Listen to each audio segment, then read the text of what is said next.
Hey everyone, my name is Thandiwe Muriu and this is my YouTube channel. Now, a question I get asked very often is where do I get my concepts from, or more broadly, what sources do I use for inspiration? Modonika Mao, I know you asked me this question in the comment section and you were referring to how you struggle to find concepts that will bring out what you're trying to say. So today I hope to answer your question.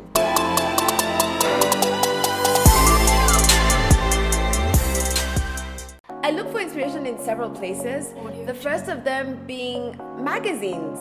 Because I'm more of a fashion and beauty photographer, I find that the big print magazines like Vogue or Elle or GQ always have very carefully executed and planned shoots, and it's a really good way to kind of keep track of the trends that are happening in photography, at least in the fashion world, and what high-end images look like and what magazines expect as their output.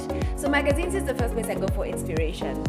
They also offer me a very broad view of the photography out there, because with a magazine, unlike Instagram or Facebook, where you follow people whose work you like, in a magazine you never know who is shooting, so you get exposure to photography styles or types that you may not typically be attracted to. And I found that this is really helpful in just expanding my taste and preferences as a photographer, because it's very easy to get stuck in one style of shooting. The second place I look for inspiration about my concepts is Pinterest. If you don't have a Pinterest account, you should open one immediately, because I use it as a place to think and collect and organize my ideas. So when I began photography, even maybe like 6 years ago, I used to sit with magazines and cut out the pictures and then stick them in like an album so I could refer to them later on. But Pinterest allows you to do the same thing, just online. So if I see an image I like on Instagram, I'll take a screenshot, or on Google, I'll download the image and save it onto my Pinterest. And I can organize my ideas by, for example, hairstyles I like, dark skin models that I like, makeup that I like, and save all those ideas for later. So when I think I want to shoot and I'm looking for a concept, or I just want some inspiration, I'll go back to my boards on Pinterest and look at the images I've been collecting for the past week or month, and I'll begin to see, maybe there's a common trend here. I really seem to like images with the color red, or I really like images that have a more sporty look and feel to them. And then that will help me decide maybe I should shoot a sports editorial, for example. So Pinterest is a really good place to go for inspiration. Another thing I really like about Pinterest is that, unlike Google Images, if you type in a search word, so let's say our search word would be dark skin model shoot. I find that on Google Images, the first 3 rows of images will be accurately dark skin fashion editorials, but after that you start to get some really random images not related to your search at all. But on Pinterest, I find that it will retain more accurate image references to your search for longer than Google would. So again, it's just more efficient. It kind of leaves out all the random stuff and just gives you what you searched for. So Pinterest is one of my favorite places to look for concepts and inspiration. Another place where I look for concepts and inspiration, especially in relation to lighting, is music videos. Because like photographers, videographers use natural light or artificial lights. Theirs is just constant light. And I find that watching music videos exposes me to lighting setups that I may not even have thought of before I had seen it. And they push me to want to explore different light concepts, and something that I see in a music video, I may like it and say, how can I translate that into studio and into Thandiwe's style? The fourth place that I look for inspiration is, of course, Instagram. Who doesn't love Instagram? And there I follow photographers whose work I admire, or whose, maybe it's the posing that I like, or maybe it's how they use color, or maybe it's how they compose their images. So I'll follow different photographers for different reasons. But just logging onto Instagram every day and just seeing the new images that have been posted is a way of keeping myself creatively awake and allowing me to see potential concepts that I want to explore in my own work.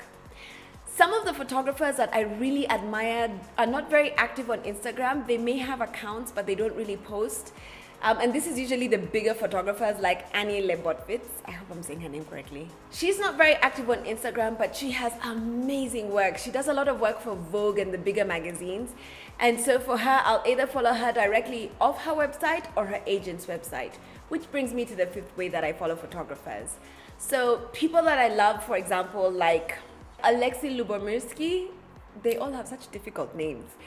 Florian Summit, Magnus Kramer, Rankin, and these are people who are not very active on Instagram, but on their website they're continually posting new work, and I use it as a source of inspiration for my own work and a place to get concepts from.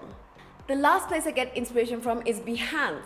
And I find that it's really good for getting more commercial type of inspiration as opposed to fashiony. That's just my personal experience with Behance.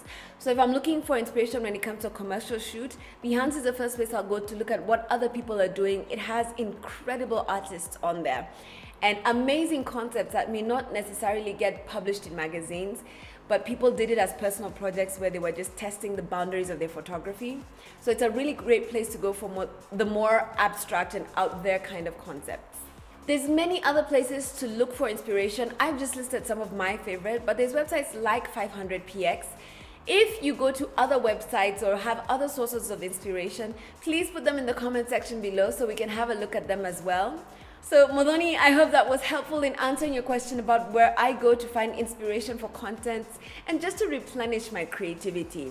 One of the last ways that I get inspired or find creativity is by taking a break. I think when I began photography, I assumed that I needed to be shooting all the time and I'd just sleep and wake up and the creativity would come to me. That's not really true. If I shoot too much, I feel creatively drained, and taking a break allows my mind to rest and allow it to filter through all the amazing images that I've been seeing on Instagram and Behance and Facebook, and allows me to begin to think through, maybe I really like this and I want to develop a concept. What should that concept look like? Why do I like this? So don't forget to rest as a creative, because it's so easy to get deflated if you're just continually working, especially on work that doesn't excite you very much. Thanks for watching. I hope that really helped those of you struggling with the question of creativity and where to get concepts from.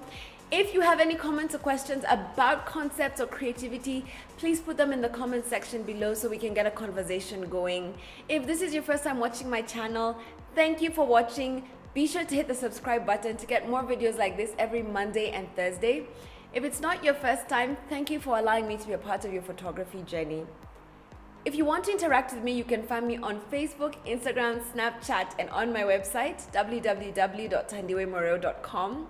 All the websites and sources of creativity and inspiration that I use are listed in the description box below, so you can visit them as well to get creatively inspired. Please give the video a thumbs up if you liked it so I know more what you want to hear about. That's it for now. Until next time, I'll see you guys later.